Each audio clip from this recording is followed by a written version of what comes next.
طبعا ريم نظر اللي انعرفت بتقليدها للهجات العربية، هذه المرة خصت قناة سامراء بتقليد أيضا اللهجات العربية، وأيضا وجهت كلمة لكل متابعيها وجمهورها على السوشيال ميديا بالعراق.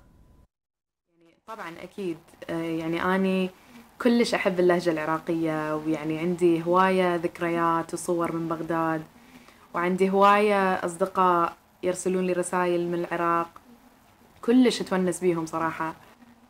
أنا بنت لبنانية، من مواليد بغداد، مقيمة بالكويت وبشتغل بشركة دعاية وإعلان.